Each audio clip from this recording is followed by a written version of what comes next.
I failed you there. Yeah. Okay, so really quickly, I forgot to hit the button, but this is Intro to Svelte, and I'm Jay Huskins. So why Svelte? First of all, it compiles to vanilla JavaScript, which is very nice because you don't have to have any external dependencies on your website. There's also no virtual DOM, which is a little bit under the hood, but basically that means that instead of coming up with its own version of how the HTML should look, comparing it back to the real version and making differences from there, Svelte just is able to make little surgical changes which are a lot faster. Additionally, Svelte has just a very clean, readable syntax that I like a lot more than React's JSX, and it automatically optimizes your code for production. So if we look at the state of JS from 2022, so we've got 4 categories here. If you haven't done the State of JS survey before and you are an active JavaScript developer, I highly recommend it. They collect a lot of interesting data and they can spread awareness about things you may not have known about. So on that note, we can track awareness going back to 2016 to 2022. Svelte is first on this form as of 2019. So if we look at that, awareness kind of started off in the 70s and has since gone up into the 90s. So it's right along there with things like React, Angular, and Vue. We can also then look at usage. So Svelte started off in 2019 at about 8%, and it has climbed all the way into 4th place with 21%. A note about this statistic, usage is of the participants of the survey, do you use it or not? So these numbers can add up to way more than 100 because any developer can use more than one framework. So we're seeing increased usage. Interest, Svelte has been kind of the king for the past few years. A lot of people intrigued by it and continuing to be so. And then if we go to retention, we see a similar thing where Svelte is very high. So increasing awareness, increasing usage, people like using it and they continue to do so. Retention is, did you use it and would you continue to do so? So what is Svelte, generally speaking? It is a JavaScript framework for building interactive web components. So that's a bit of a dense sentence, and I'm going to break that down in a second. But first, I just want to give you guys a visual. This is what it actually looks like.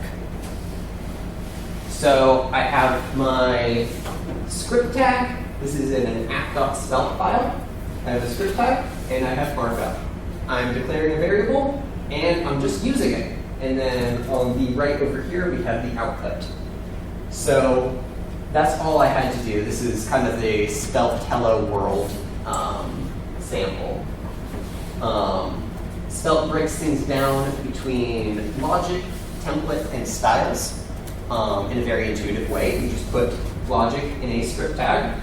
We put markup as markup. And if we wanted to, we could add a quick style tag here and just say, I don't know, something like that.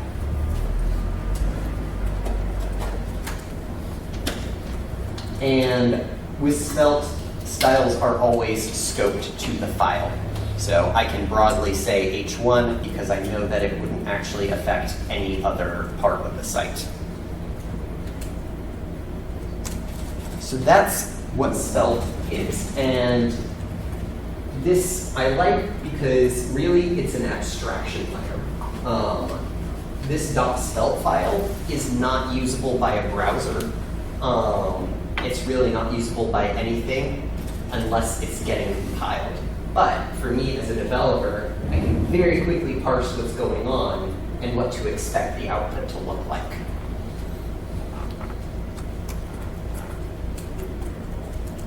So, as I said, .svelte files make sense to developers. but cannot be used by browsers. It then gets compiled into JavaScript that I can't understand, but performs very well on browsers. And this is all for building reactive JavaScript enhanced HTML. So we have variables that we can use in markup, and when the variables update, so does the markup.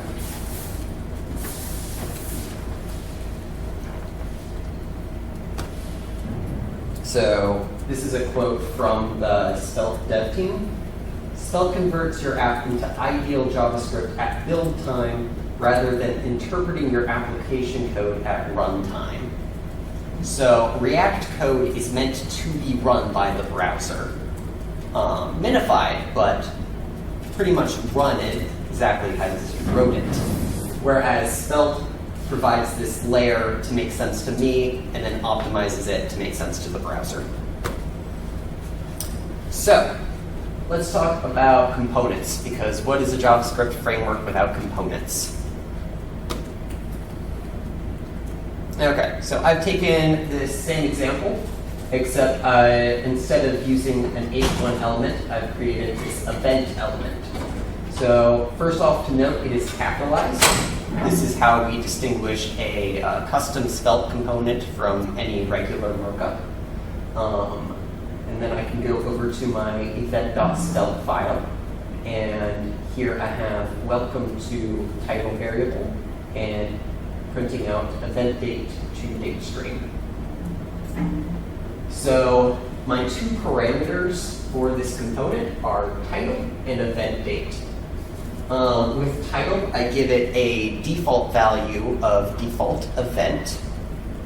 And so if I did not pass this value in from its parent, if I just got rid of that, then we go to welcome to default event. And the way that I declare that is with this export and let in front of the variable. So export, like public in other systems, just means this variable is accessible by other components. And the let means that it can be assigned and reassigned.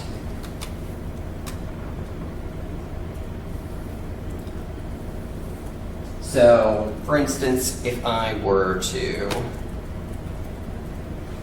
go here and make this a constant, it can now no longer be overridden by the title or by the parent, even though I'm passing it in. By declaring it as a constant, it has to stay this way. So those are your two keywords, are event, or export, and let. And we're just going to leave that. Okay. So that's fine. We had a static variable. We put it into some markup. That's very easy for a lot of frameworks to do. But let's get into, let's see.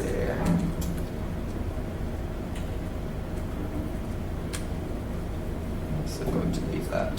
Okay, let's get into some user input stuff. So I've added an input date field. And if I change this to, say, July 31st instead of today, then variable updates. So looking at this script real quick. So I have this onChange function on the input. Note that this is on::change, not onChange one word. This is a special Svelte directive.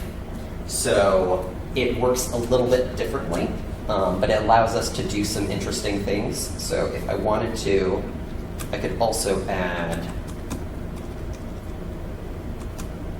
trusted to this.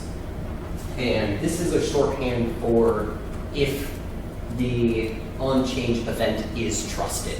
So if it was done by the user.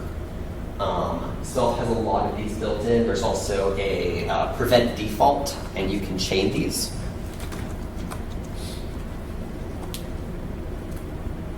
So this allows me to quickly get some of that stuff that I would just put at the top of the function anyways, just out of the way into the declaration. But all I'm doing here is saying event date gets e.target.value, then wrapped inside of a date declaration object. So this variable up here is being changed here by just being updated here.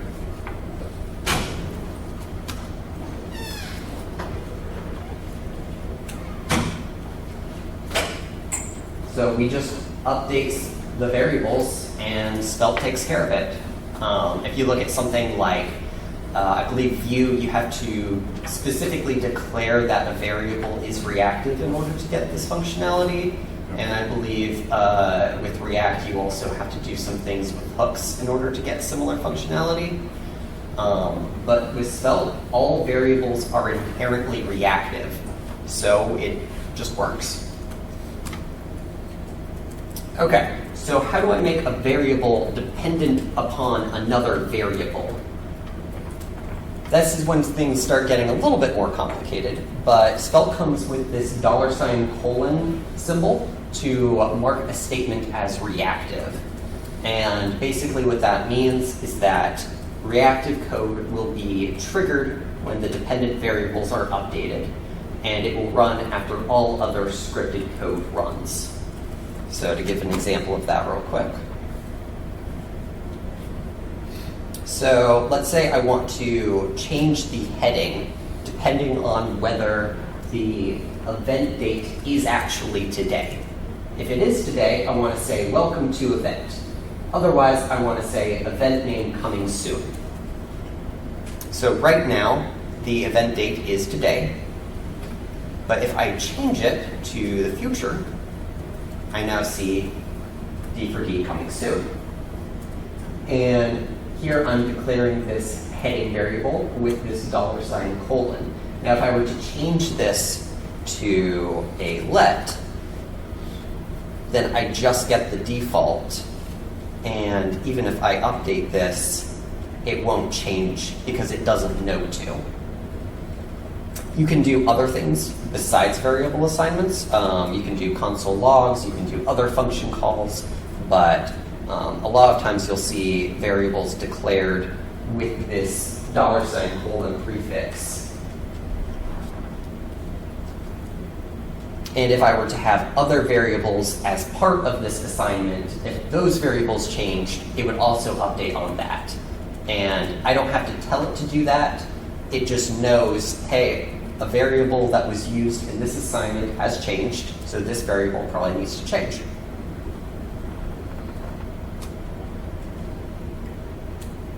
Okay, so now we can also do logic inside of our markup. So up until now, we've been kind of keeping our JavaScript and our HTML very separate, but Svelte allows us to add, similar to Twig, if you've worked with that before, but ways of adding in conditions.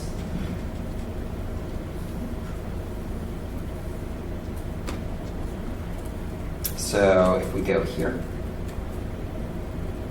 So now, instead of doing that logic in the script tag, I'm just creating a variable event is today. And then in my markup, I'm asking if event is today, print out this h1, otherwise print out this h1. And again, I can change that and it will update correctly. So the else statement is not necessary. If I just wanted to only show it if event is today was true, I could do that. You'll notice this curly brace colon for kind of items that are inside of a logic block. So this would be an else or an else if, things that live within the primary if statement and the closing if statement.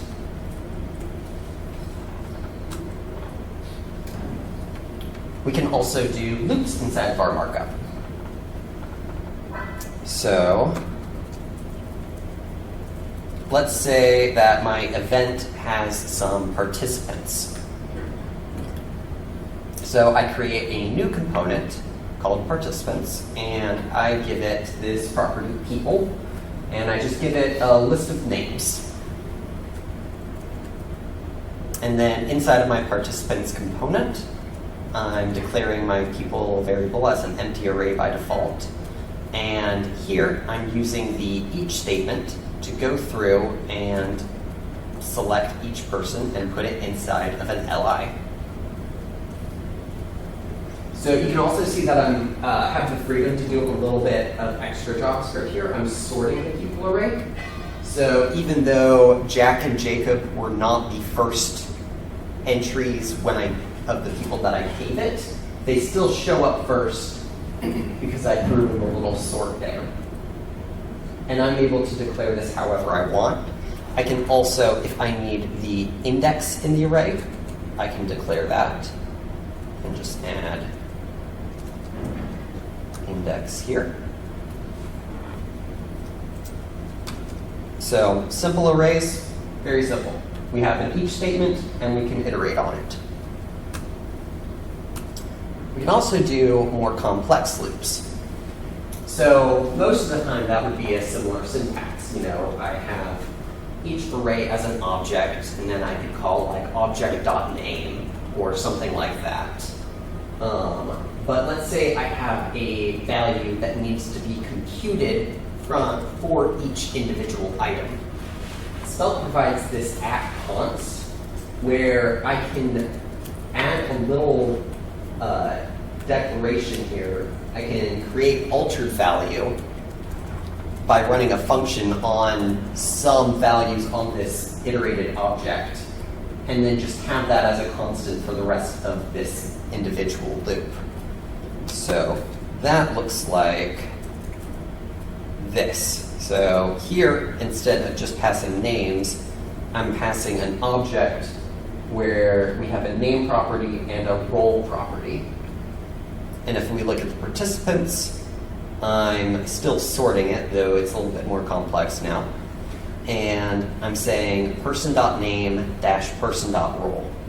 But if I wanted to, I could just make that a new variable and call it title. So same functionality, just a different way of doing it.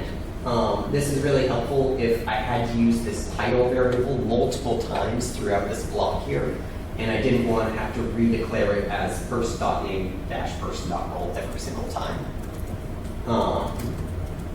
Note that this @const has to be right after the each statement. If I try to like put it down here, then Svelte will start to throw errors at me, but this environment seems to be very patient.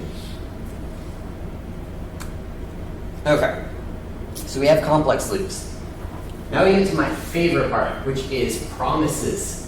This is one of the things that I love about Svelte, is that you can handle a promise inside of markup.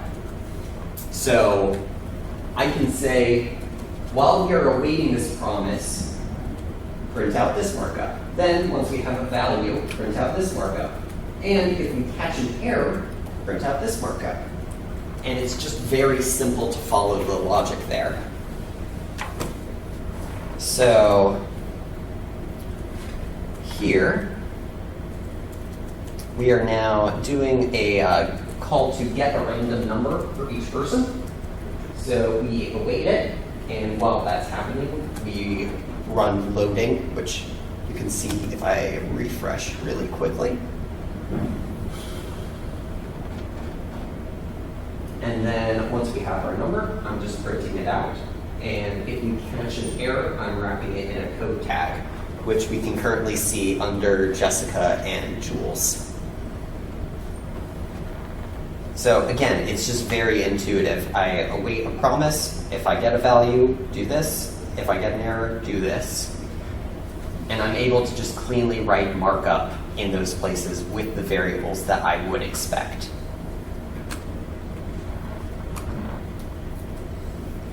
Okay, now let's talk about slots.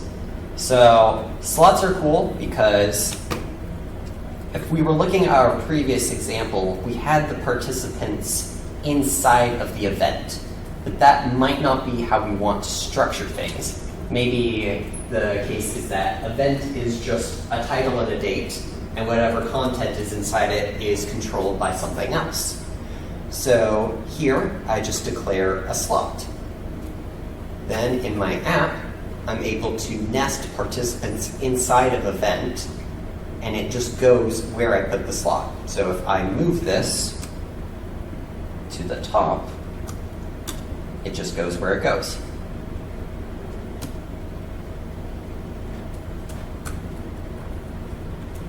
Oh, and also I changed the promise to just return 1 for the sake of ease. So what if I'm slotting a component inside of a component and it needs to have access to a variable? So for that, we can declare props. So inside of event, I now have 2 slots. I have this one up here next to the event date, and I'm naming that one top. So if you give a slot a name, then when an object is placed there, you can specify which slot it should go into. So here I'm saying slot equals top for this new register component. And that keeps it up here, whereas participants is not given a name, so it goes to the default slot at the bottom, below the other content. I'm also saying in this event that my slot should get the value event is today, which is just the variable that declares whether or not the event is the current date or not. So now I have my registration component, and it has a parameter registration open, and I'm able to set that to the opposite of event is today. So if today's the event, you miss the deadline, you can't register anymore. And everything is reactive. So if I change the date to the future, now D for D is coming soon and registration is open.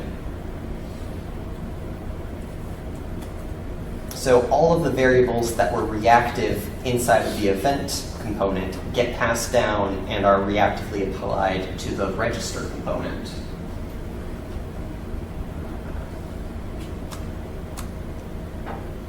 Okay, so that was a lot. Do you guys have any questions for me? Yeah, what's up? Do you have any recommended resources as far as like the next step after this intro? It's definitely intriguing. Yeah, so Svelte actually has a really great tutorial where they set you up with problems and kind of ask you to solve them in a little REPL. Okay. And in the jacket.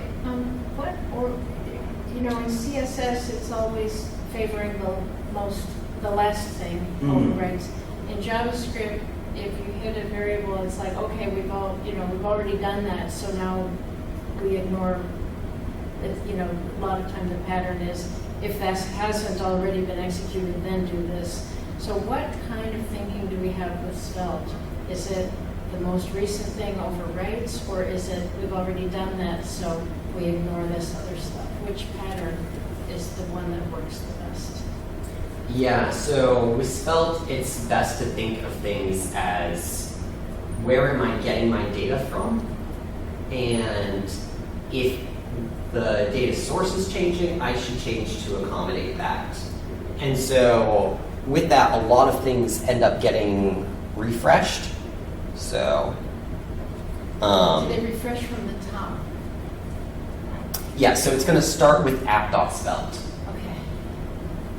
Yeah, because app.svelte isn't dependent on anything else supplying it data. And then it will kind of follow through down to participants.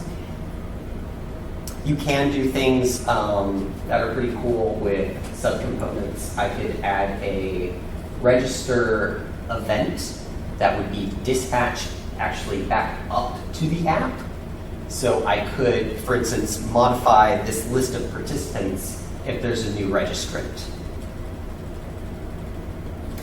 What's the debugging experience like, or are there any browser tools for helping that? Yeah, definitely some browser tools to help with that. It's escaping me right now, but there's actually this really nice one where you can like shift click on an error in the console and it will take you to that file in Svelte. So I don't have it off the top of my head what it's called, but there's some really good debugging tools out there. So it actually used to be a separate project, and now it's built into Svelte's integration with Vit, which is its build tool. So I think you just have to like turn on inspector true in your config. And so you click almost like the inspector, and when you click it, it will open that component in VS Code, ideally right at the line too. Yeah. So that's probably the coolest part.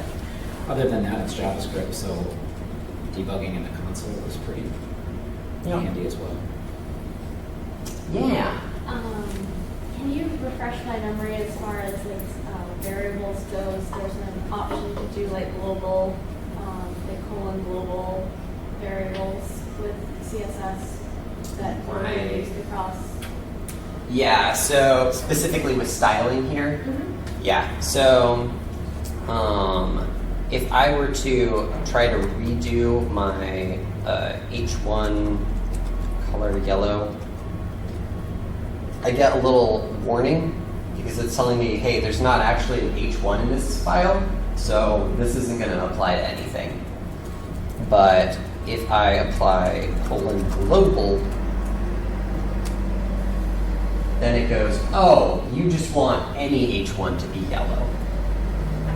So that is one thing about Svelte, is if you're in a system where, if you have like a very complex SAS interface and you already have it figured out, all the inheritances and all of your nice CSS stuff, Svelte can kind of get in the way, and it might be better to leave off the style. But if you're committed to styling through Svelte, then it can work really well to be automatically scoped. Yeah. Can it go down as well? Can it go deep into the nested component? So from here I can style the register component? So I can't. I can only style what's on my file here. You could do it with a class or something. Like if this, you can throw regular classes on, say, event up here, and then you could below, you could do a global .event H1. But that would still, it's not radically different than doing .event H1 in a global style sheet file. Yeah, I was just thinking with Vue, you can use the deep function. It will allow you to scope and still style the nested component. Oh, that's really cool. Yeah. I could do some more research. Svelte might have a solution that approaches that as well. Svelte's very similar to Vue. So Yeah. Any other questions? Yeah. The things that you added to the on change that like, well, in Twig you'd like think filter, so the pipe, trusted pipe prevents Yes. default. What are those called, and what does the trusted one do? I didn't quite catch that. Sorry. Yes. So let's just get Svelte's input on this real quick.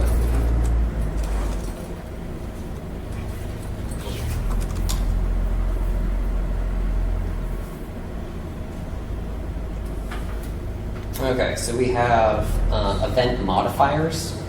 That's their technical term for it. So trusted basically checks event is trusted. None of these are meant to be complex.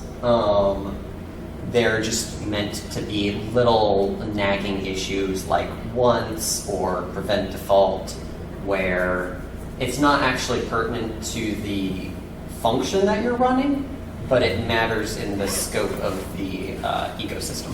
Yeah, just HTML idiosyncrasy stuff. Exactly, yeah. Yeah.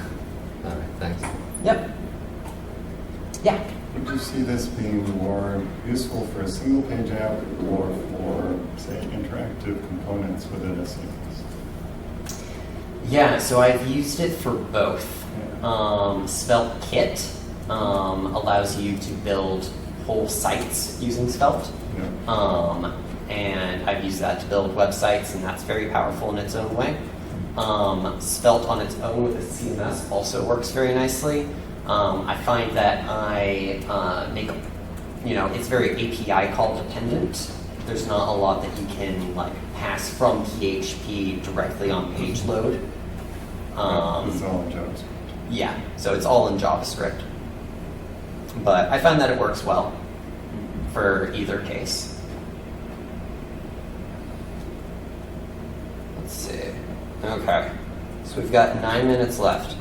So how do you, with like React and the others, there's usually a mount node. There's like a piece of div that you put in the HTML file, and then JavaScript knows to put itself in that. Does Svelte have a similar concept built in like that? Yeah, so if you're applying Svelte to a website, it's the same thing. You have div ID equals app, and there will be a little JavaScript file at the root of your Svelte code that will say, hey, attach to here. Okay. Yeah. And where does styles go? Because you said you can create a style block. What does it do with those styles? Does it just put a style block into the markup, or does it make it inline styles? So let's see, it can kind of do both.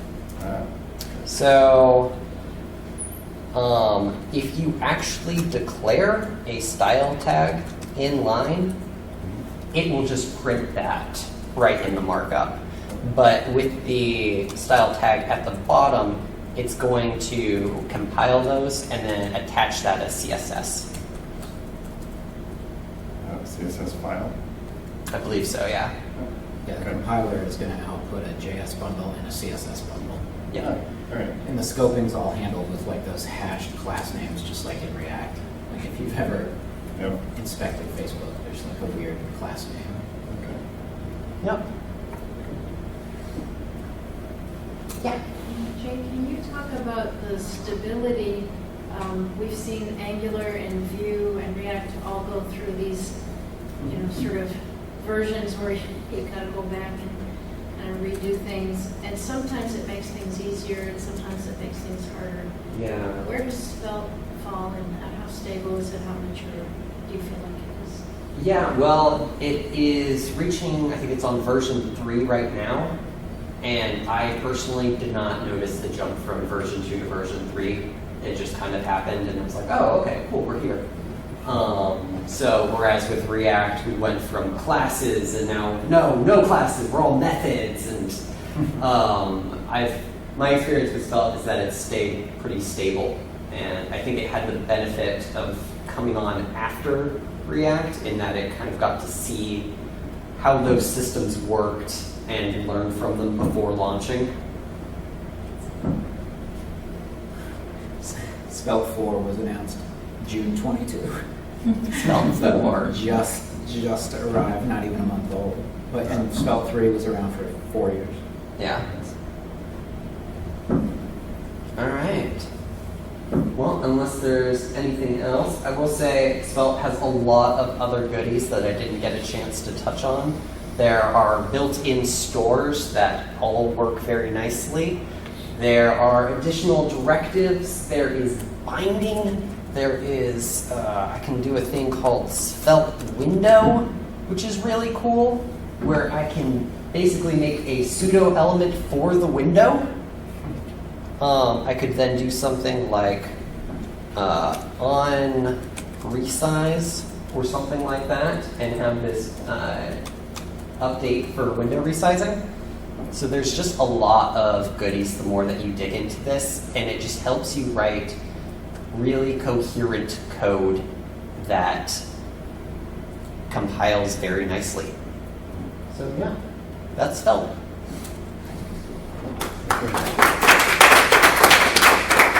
Shameless plug, if you're interested in this stuff, then the next session coming up is mine, and I'll be talking about probably a lot of what your questions were on some of the advanced topics and how we're using Svelte inside of Project Browser. And so you'll see things like named slots and a lot of the stuff we talked about here in real-world application.